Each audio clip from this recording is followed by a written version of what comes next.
Hello friends. स्वागत है आपका अपने यूट्यूब चैनल यशिका क्लासेस में।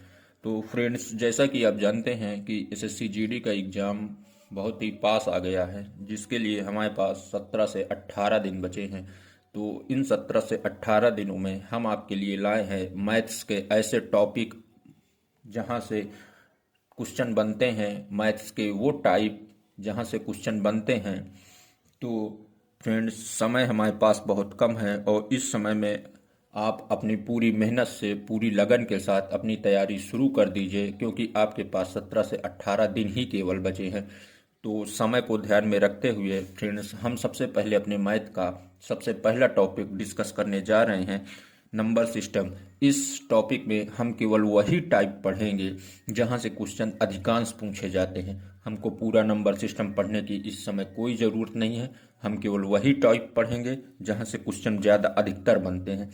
तो चलिए फ्रेंड्स, शुरू करते हैं नंबर सिस्टम, आज का अपना पहला टॉपिक।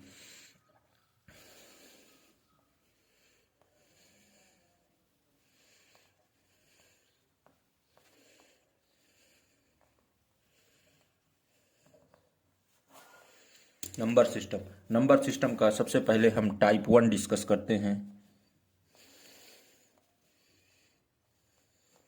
टाइप 1 पे क्वेश्चन नंबर पहला देखिए आप। तीन संग तीन तीन क्रमागत संख्याओं का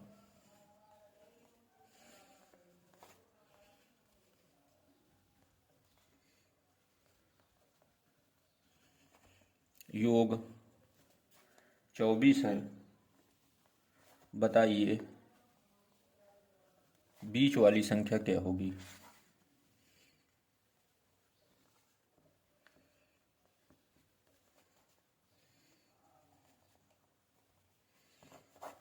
तो बीच वाली संख्या निकालने का तरीका देखिए फ्रेंड, ट्रिक देखिए। बीच वाली संख्या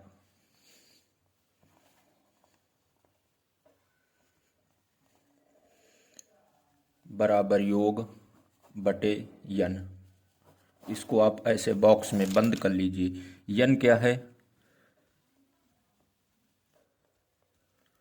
तो यन यहाँ पे कुल संख्या है।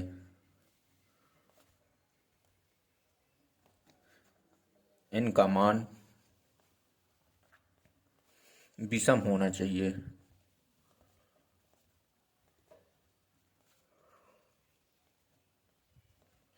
ये जरूर फ्रेंड ध्यान रखिएगा कि यहाँ n का मान विषम होना चाहिए। जहाँ यहाँ 3 है, 5 है, 7 है, 8 है, ऐसी संख्याएं चाहे तो आप जैसे करके लिख सकते हैं। जैसे n बराबर 3, 5, 7 डॉट डॉट डस ऐसे। तो चलिए इसको हम सॉल्व करते हैं। देखिए बीच वाली संख्या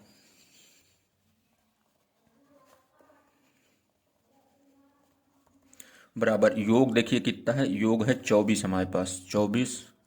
इसको भाग दे देंगे, यन का मान कितना है, 3 है, तो 3 से भाग देंगे तो ये आ जाएगा 18, 8, सॉरी फ्रेंड्स 8। और यही हमारी बीच वाली संख्या होगी और यही हमारा फाइनल आंसर होगा। ठीक, चलिए एक और क्वेश्चन डिस्कस कर लेते हैं। क्वेश्चन नंबर दूसरा देखिए। पांच क्रमागत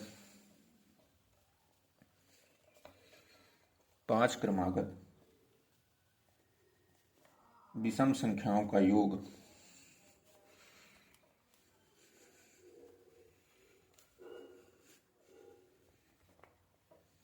145 है। बताइए सबसे बड़ी संख्या क्या होगी। बड़ी संख्या क्या होगी? तो देखिए फ्रेंड्स, यहाँ पे सबसे बड़ी संख्या पूछे, बीच वाली पूछे, सबसे छोटी पूछे, दूसरे नंबर की पूछे, तीसरे नंबर की पूछे, इससे आपको कोई मतलब नहीं। आपको सबसे पहले सबसे जरूरी यहाँ पे बीच वाली संख्या निकालना। तो हम सबसे पहले बीच वाली संख्या निकालेंगे। बीच वाली संख्या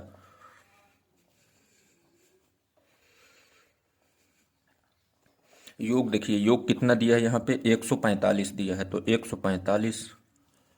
और यन का मान कितना है, 5, तो हम 5 से भाग दे देंगे।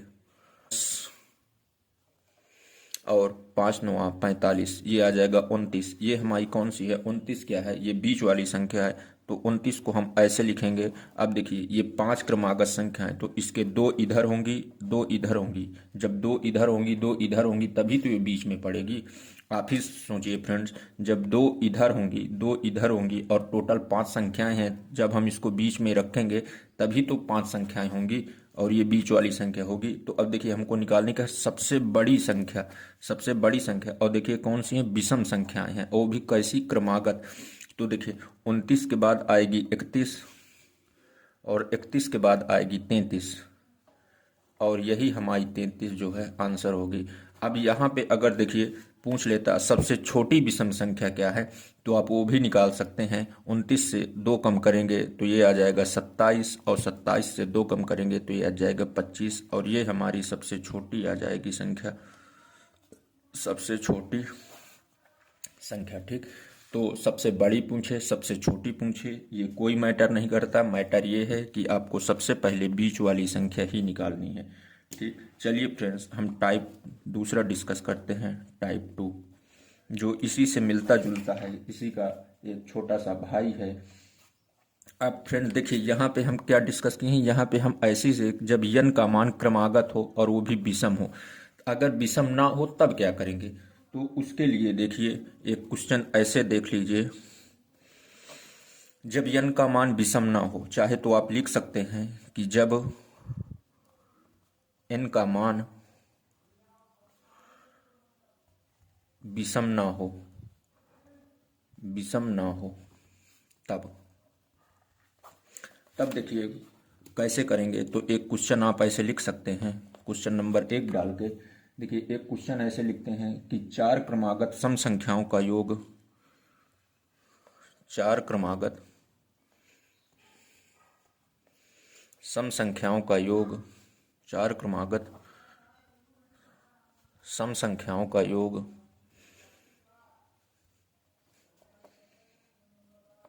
36 है। बताइए तीसरी संख्या क्या होगी? तीसरी संख्या क्या होगी? तो ऐसे में फ्रेंड्स आप चाहे तो इसको ऐसे भी कर सकते हैं, यहाँ पे 4 क्रमागत सम संख्याएं पूछे या विषम संख्याएं पूछे, हमको संख्याएं केवल वही लेनी है। सबसे पहले हमको पहली संख्या लेनी है x+2, ये हमारी पहली संख्या होगी। दूसरी संख्या लेनी है हमको x+4, तीसरी संख्या लेनी है x+6, ऐसे ही चौथी लेनी है x+8। ऐसे ही हमको बढ़ते जाना है, जितनी भी संख्याएं पूछे। यहाँ पे 4 संख्याएं पूछी हैं तो हम 4 तक ही चलेंगे। आइए देखते हैं अगले पेज पर। तो देखिए फ्रेंड्स यहाँ पर पूछा है 4 संख्याएं, तो इस पे पहली संख्या हमको यहाँ पे x मान लेते हैं। x पहली संख्या x होगी, दूसरी संख्या होगी x+2, तीसरी संख्या होगी x+4, उसके बाद x+6, x+8, ऐसे ही हमको बढ़ते जाना है। क्योंकि देखिए फ्रेंड्स यहाँ पे सम हो विषम हो हर संख्याओं में 1 का गैप है, इसलिए हम 1 1 बढ़ा कर लिखे हैं। 2 के बाद 3 नहीं लिए, 4 लिए हैं, 4 के बाद 5 नहीं लिए, 6 लिए हैं, ऐसे ही आगे बढ़ते जाएंगे। तो चलिए इसको देखते हैं फ्रेंड्स, सॉल्व करते हैं। तो देखिए इसमें क्या दिया है कि 4 सम संख्याओं का योग दिया है। योग का मतलब क्या होता है? जोड़ना। तो आइए हम इन चारों संख्याओं को जोड़ते हैं। तो पहली संख्या x हो गई, इसको जोड़ दिए। दूसरी संख्या x+2 हो गई, इसको जोड़ दिए। तीसरी संख्या x+4 हो गई, इसको जोड़ दिए। चौथी संख्या x+6 हो गई, इसको जोड़ दिए। अब इनका योग कितना दिया है? योग दिया है टोटल हमारे पास 36 है, तो ऐसे 36 लिख दिए। अब देखिए इनको जोड़ते हैं तो x+2, x+6, x+4 और x+6, ये कितना आ गया? ये 36 आ गया। अब देखिए जोड़िए 1 2 3 4, तो हमारे पास कितने x आ गए? 4 x आ गए, प्लस 6 4 10, तो 12 आ गया। ये बराबर आ गया 36 के, और ये 12 इधर माइनस जाएगा तो ये 4x बराबर आ गया 36 - 12, तो ये टोटल आ गया, इधर आ गया 4 और ये 3 में से 1 गए 2, तो इसे 4 से काटेंगे तो 4 छंग 24, x बराबर आ गया 6। x बराबर कितना आ गया हमारे पास 6। अब देखिए हमको निकालना कौन सी है, तीसरी संख्या। पहली संख्या x हो गई, दूसरी x+2, तीसरी आ गई x+4। तो तीसरी संख्या हमारी कौन है, 1 2 3, x+4 हमारी तीसरी संख्या। तो x का मान कौन सी संख्या, x+4, ये हमारी कौन सी संख्या, तीसरी संख्या, थर्ड संख्या है। तो x की जगह पे 6 रखेंगे, 6 और +4, ये टोटल कितना आ गया 10। और यही हमारा फाइनल आंसर हो गया, यही हमारी तीसरी संख्या आ गई। तो कुछ फ्रेंड्स हम आपको ऐसे सवाल करने के लिए कुछ सवाल देते हैं जिनको आप सॉल्व करके आंसर उसके कमेंट बॉक्स पर कमेंट कर देंगे। तो चलिए फ्रेंड्स, आप क्वेश्चन नंबर पहला नोट करिए। ऐसे ही आप लैंग्वेज लिख लीजिएगा। पांच क्रमागत सम संख्याओं का योग 80 है। 80 है, बताइए सबसे छोटी सम संख्या क्या होगी, तो इसको आपको सॉल्व करना है और आंसर इसका कमेंट बॉक्स पे अपना देना है। तो चलिए फ्रेंड्स, हम इसका टाइप 2 डिस्कस करते हैं। टाइप 3 देखिए, अभाज्य गुणनखंड।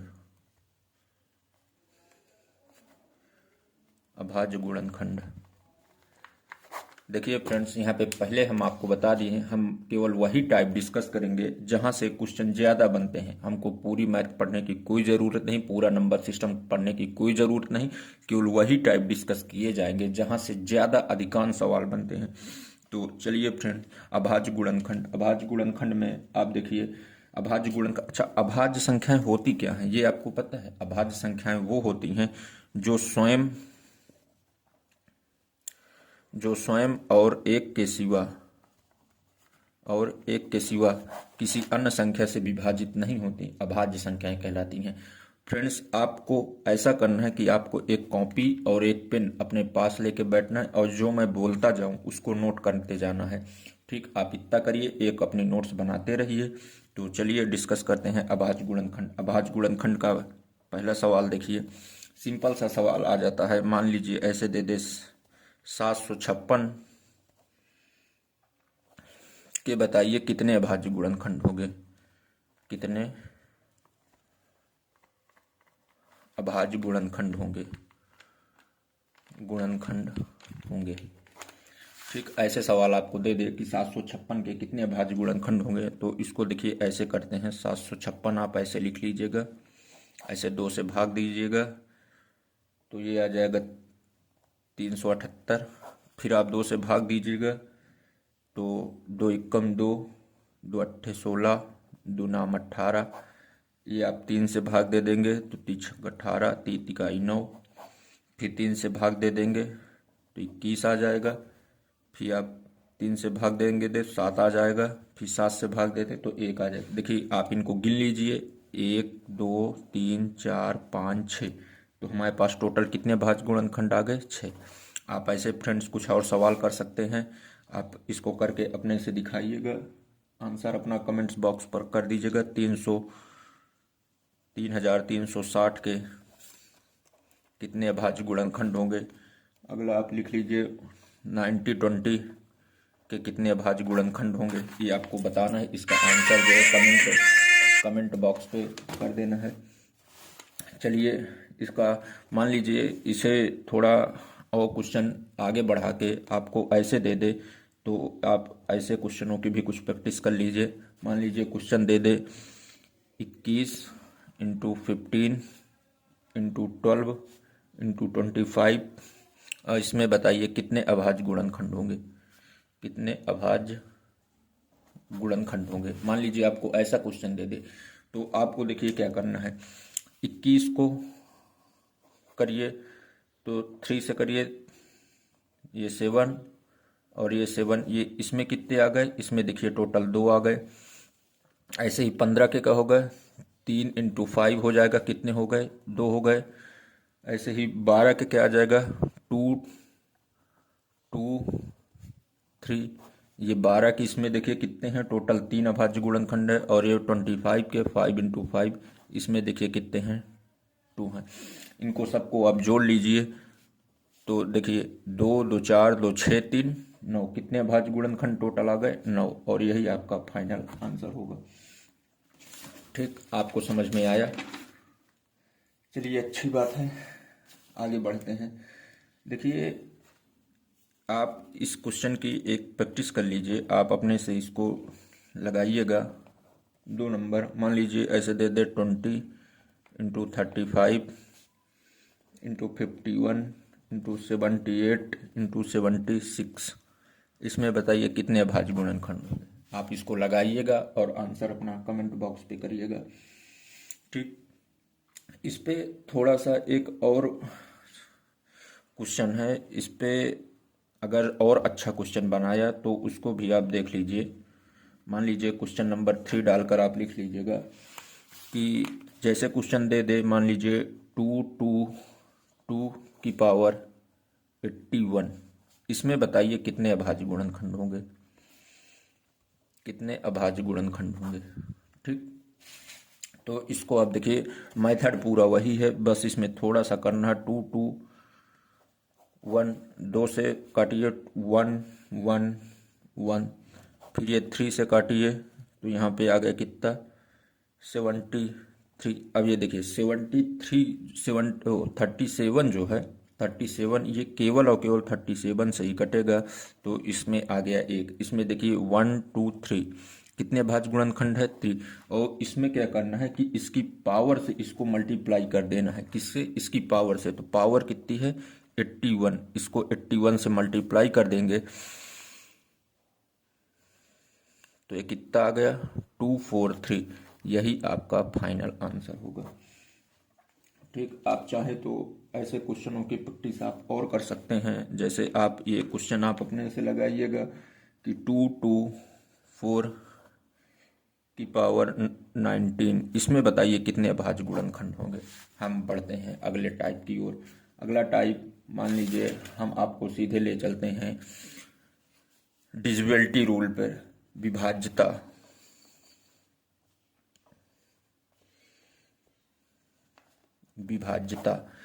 विभाज्यता में आपको ज़्यादा कुछ नहीं पढ़ना, बहुत ही आसान से सवाल बनते हैं, लेकिन आपको बस ये है कि थोड़ा सा ध्यान दे के सवालों को करना है, क्योंकि यहाँ से सवाल बनते हैं और अच्छे सवाल बनते हैं।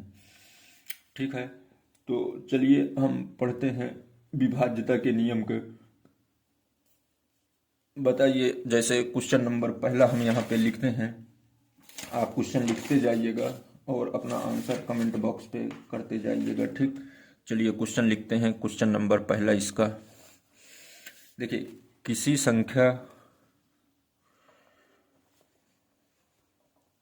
संख्या को 16 से भाग देने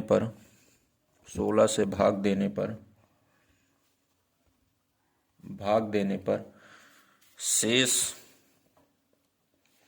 5 प्राप्त होता है। ये 5 है, आप ध्यान दीजिएगा, 5 प्राप्त होता है।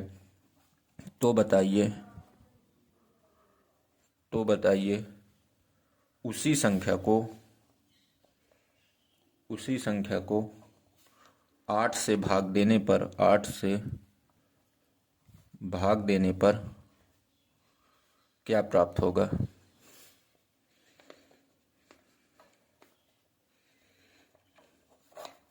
बहुत ही सिंपल सा क्वेश्चन है और बहुत आसानी से इसका आंसर निकाल लिया जाएगा। देखिए, इसमें सबसे पहले आपको ये याद रखना होगा कि ये जो यहाँ पे दूसरा दिया जाता है, उसी संख्या को 8 से भाग देने पर, यहाँ पे जो संख्या हो उसको जो है, जो पहली संख्या से भाग देने पर शेष प्राप्त होता है। तो जो पहली संख्या से भाग दिया जाता है उससे पूरी पूरी तरह विभाजित होना चाहिए। ये आपको सबसे पहले याद रखना होगा। तो देखिए पहले यहाँ से अपने दिमाग में देखिए 8 से 16 विभाजित हो रहा है, बिल्कुल विभाजित हो रहा है। तो चलिए अब हम इसको निकाल लेते हैं। यहाँ पे हमको 8 से भाग देने पर क्या प्राप्त होगा। देखिए 8 से भाग देना है तो 8 से भाग दे दीजिए। किसको देना है, जो ये शेष प्राप्त होता है, किसको देना है, जो ये शेष प्राप्त होता है। 5 से भाग देंगे तो यहाँ पे 0 आ जाएगा हमारा, और फाइनल आंसर कितना आ जाएगा 5, और यही हमारा शेष आएगा और यही जो है फाइनल आंसर होगा। तो यहाँ पे दूसरा क्वेश्चन देखिएगा फ्रेंड्स। अब जैसे दिया जाए एक, जब n को 5 से विभाजित किया जाता है, विभाजित किया जाता है मतलब भाग दिया जाता है, विभाजित किया जाता है, विभाजित किया जाता है, तो शेष 2 प्राप्त होता है, तो शेष 2 प्राप्त होता है। तो बताइए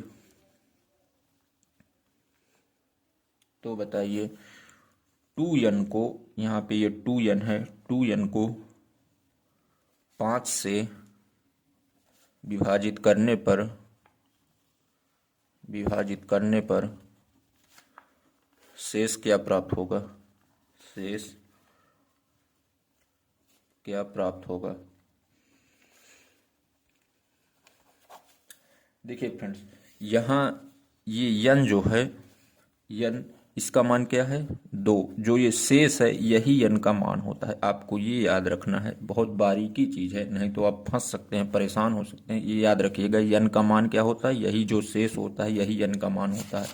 तो ऐसे हम लिख सकते हैं n बराबर कितना है 2 है हमारे पास। ठीक, अब हमको किसको भाग देना है 2n को। तो देखिए 2 तो पहले से है, 2 तो पहले से, और n का मान कितना है 2 है, तो इसको मल्टीप्लाई कर देंगे तो यह कितना आ गया 4। ठीक, जब दो संख्याओं के बीच कोई भी साइन नहीं होता तो वहाँ पे मल्टीप्लाई का साइन होता है। इतना तो आपको पता होगा, या पता नहीं था तो अब आपको पता हो गया होगा। तो चलिए अब हमको किससे भाग देना है, 5 से विभाजित करने पर 5 से भाग देना है किसको, इसी 4 को। तो ये कितना आ गया 0 आ गया, और यही हमारा फाइनल आंसर आ गया। कितना आ गया यहाँ पे 4। तो ये कितना आ गया शेष हमारे पास 4, और यही हमारा जो है फाइनल आंसर हो गया। तो चलिए फ्रेंड्स, इस पे आप जो है इसका इकाई अंक पे हम बढ़ते हैं। एक टाइप डालिएगा जो बहुत ही इम्पॉर्टेंट टाइप है, इकाई अंक। अच्छा, इसका अगर जो आप फार्मूला लिखना चाहिए, एक नॉर्मल सवाल बन सकता है, तो आप फार्मूला लिख सकते हैं कि फार्मूला होता है भाज्य बराबर भाजक इंटू भागफल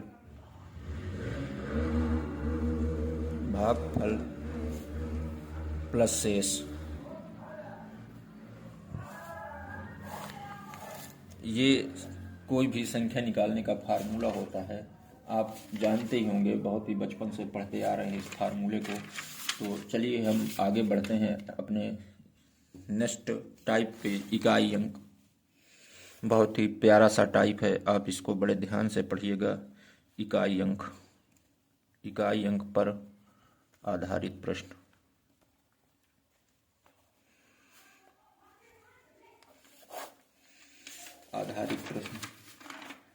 तो फ्रेंड, जैसा कि आप जानते हैं हमारे पास संख्या कोई भी यदि संख्या दी है तो उस पे जो है 0, 1, 2, 3, 4, 5, 6, 7, 8, 9 इतनी ही संख्या होती है। बताइए इसके सिवा किसी और संख्या या इसके सिवा कोई अन्य संख्या इकाई अंक पर हो सकती है? कभी नहीं हो सकती। तो यही इतनी संख्याएं हैं, यही ही इकाई अंक पे हमेशा होंगी। तो देखिए इस पे कुछ रूल हैं, आप उनको बड़े ध्यान से लिखिएगा और उनको दिमाग में रखिएगा। खूब सारे क्वेश्चनों की प्रैक्टिस करिएगा तो ये रूल अपने आप आपको याद हो जाएंगे। तो देखिए पहला रूल आपको जो है 0, 1, 5 और 6 ये ऐसी संख्याएं हैं जो किसी भी संख्या के आखिरी पर हो, बेस पर हो, आधार पर हो, तो इनका इकाई अंक यही होगा। क्या होगा? 0, 1, 5, 6। यदि ये संख्याएं किसी भी संख्या के लास्ट पर हैं, आधार पर हैं, तो उनका इकाई अंक हमेशा वही होगा। 0 है तो 0 होगा, 1 है तो 1 होगा, 5 है तो 5 होगा, 6 है तो 6 होगा। कैसे? आप देख लीजिए, 5 का वर्ग करेंगे तो 5 5 25 होता है, लास्ट पे कितना आ गया? 5 आ गया। 6 का करेंगे तो 6 6 36 होता है, लास्ट पे कितना आ गया? 6 आ गया। तो इसी से ये रूल बना है कि 0, 1, 5 और 6 किसी भी संख्या के लास्ट में हो तो उनका इकाई अंक हमेशा यही होगा। अब देखिए हमारे पास कौन कौन सी संख्याएं हो कंप्लीट हो गई। 0 हो गया, 1 हो गया, 5 हो गया, 6 हो गया। तो अब चलिए अपनी अगली संख्या की ओर बढ़ते हैं। यदि मान लीजिए किसी संख्या के इकाई अंक पर जो है 4 हो, ठीक, तो 4 का रूल आप देख लीजिए। 4 हो, इसकी अगर कोई, देखिए इस पे मान लीजिए कोई घात लगी है, कोई घात है, तो आप देखिए घात या तो सम होगी या तो विषम होगी। ठीक, अभी क्वेश्चन से आपको समझ में आएगा। तो देखिए अगर घात सम है तो इकाई अंक 6 होगा, और अगर विषम है तो इकाई अंक 4 ही होगा। जैसे देखिए, जैसे देखिए मान लीजिए 4 की पावर कोई भी 256 है, तो ये लास्ट में कितना है? 6 है। 6 कौन सी है? सम संख्या है, तो इसका इकाई अंक क्या होगा? 6 ही होगा। ठीक, ये यहाँ के 6 से डिपेंड नहीं करता कि ये 6 है तो यही 6 हो गया। ये सम या विषम से डिपेंड करता है। आप चाहे तो एक और देख लीजिए, मान लीजिए 4 की पावर 2, 3, 5, 2 है। अब देखिए यहाँ पे 2 है, तब भी इकाई अंक क्या हो गया? 6 हो गया। यहाँ पे अगर विषम होता तो इकाई अंक क्या होता? 4 होता। चाहे तो आप और देख लीजिए, मान लीजिए 4 की पावर 2, 3, 1, 5, 3 है। अब देखिए यहाँ पे इकाई अंक पूछ लिया कि क्या होगा, तो अब देखिए 4 की पावर कितनी है? लास्ट पे 3 है। ये 3 कौन सी है? विषम संख्या, तो इकाई अंक क्या हो जाएगा? 4 हो जाएगा। ठीक, समझ में आया? तो चलिए, ये कौन कौन सी हो गई? 1 हो गया, 0, 1, 4, 5, 6 हो गया। ठीक, अब 9 का रूल देखिए। 9 में भी सेम यही है, उसकी घात को देखेंगे। घात सम, विषम। घात अगर सम है तो 1 आ जाएगा, और विषम है तो 9 आ जाएगा। देखिए जैसे 9 का वर्क करेंगे तो 9 इंटू 9 कितना हो गया? 81। 81 का लास्ट का क्या आ गया? 80। और 9 इंटू 1 करेंगे तो 9, वही लास्ट का इकाई अंक 1 है। अब देखिए हमारे पास कौन कौन सी संख्याएं बची? 2, 3, 7 और 8, इतनी ही संख्याएं बची। तो इसको हम नेट स्पेस पर देखते हैं कौन कौन सी संख्याएं बची। 2, 3, 7 और 8। ठीक, अब देखिए अगर जिसके इकाई अंक पर ये संख्याएं हैं 2, 3, 7, 8, तो उसके घात को सबसे पहले 4 से भाग देंगे। आप इसको लिखिए कि घात को सबसे पहले 4 से भाग देंगे।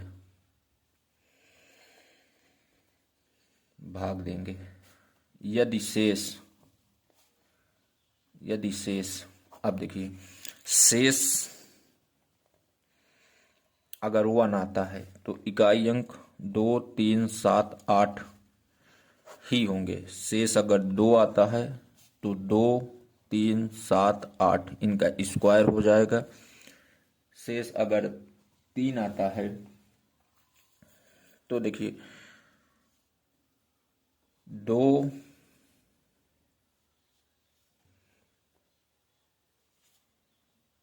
3, 8, 7 वही है। 2, 3, 8, 7, 2, 3, 7, 8, 2, 3, 8, 7, कुछ भी आप कहिए। तो देखिए इकाई अंक शेष पर अगर 3 आता है तो 2 है तो 8 आ जाएगा, 8 है तो 2 आ जाएगा, 3 है तो 7 आ जाएगा, और 7 है तो 3 आ जाएगा। ठीक, अब अगर देखिए शेष 0 आ जाए, शेष 0 आ जाए तो 2 3 7 8 की पावर 4 करेंगे। देखिए 2 और 8 इन पे जो है इकाई अंक हमेशा 6 होता है, और 3 और 7 का इकाई अंक हमेशा 1 होता है। आप चाहे तो चेक कर सकते हैं, 2 की पावर 4 करके देखिए, 2 दूनी 4, चौक 16, 16 चौक 64, 64 आया इकाई अंक। तो देखिए यहाँ पे क्या आया, 2 2 2 2 कि 2 दूनी 4, दूनी 8, दूनी 16, 16 का इकाई अंक क्या आ गया, 6। वहीं से आपको निकाला गया है कि इकाई अंक 6 आ गया। अब चाहे तो आप कुछ क्वेश्चनों की प्रैक्टिस भी कर सकते हैं। आपको हम कुछ क्वेश्चन यहाँ पे करा कर भी दिखाते हैं, कर भी दिखाते हैं। आप देखिए, मान लीजिए आपके पास क्वेश्चन आ जाए, बड़ा ही छोटा सा, सिंपल सा, प्यारा सा क्वेश्चन मान लीजिए आपके पास आ जाए कि दे आपको क्वेश्चन नंबर 1 लिख कर लिखिए कि 1379 की पावर 21 का इकाई अंक क्या होगा, इकाई अंक क्या होगा बताइए। तो यहाँ पे देखिए क्या है, 9 है। आप आधार पे देखिए 9 है। 9 का रूल क्या बताया गया था कि घात को सम या विषम देखेंगे। तो यहाँ पे देखिए क्या है, लास्ट पे 1 है। 1 कौन सी संख्या, विषम संख्या है। विषम संख्या है तो 9 का इकाई अंक क्या हो जाएगा, 9 यहाँ पे, और यही हमारा फाइनल आंसर होगा। आप चाहे तो दूसरा क्वेश्चन और देख सकते हैं। मान लीजिए आपको 1944 दिया है कि पावर दिया है मान लीजिए 86। ठीक, इसका पूछ लिया इकाई अंक क्या होगा, इकाई अंक क्या होगा। ठीक, तो अब आप देखिए कि यहाँ 4 है, तो 4 का रूल हम क्या आपको बताए थे कि उसकी हमेशा घात को हम लोग देखेंगे। घात यहाँ पे 6 है, 86 है, 86 का लास्ट वाला डिजिट देखिए, इकाई अंक देखिए 6 है। 6 बताइए सम है या विषम है। आप अच्छे से जानते हैं कि 6 यहाँ पे सम है, और सम का 4 की घात अगर सम है तो उसका रूल आप अच्छे से जानते हैं कि यहाँ पे इकाई अंक क्या होगा, 6 होगा। और यही आपका फाइनल आंसर है। बहुत ही ऐसे आप बताइए, आप ऐसे बहुत ही परेशान हो सकते हैं। आप अच्छे से इन क्वेश्चनों की प्रैक्टिस करिएगा, और आने वाले एग्जाम के लिए आपका तो फ्रेंड, जैसे कि यहाँ पे अब देखिए हम नंबर सिस्टम के वो टाइप और डिस्कस किए हैं जो जहाँ से ज़्यादा क्वेश्चन बनते हैं। आप इन क्वेश्चनों की प्रैक्टिस करिएगा। आपको जहाँ भी जिस भी बुक में मिले इन क्वेश्चनों को अच्छे से लगाइएगा, खूब प्रैक्टिस कीजिएगा, और आपके एग्ज़ाम के लिए all the best. Thanks to watching.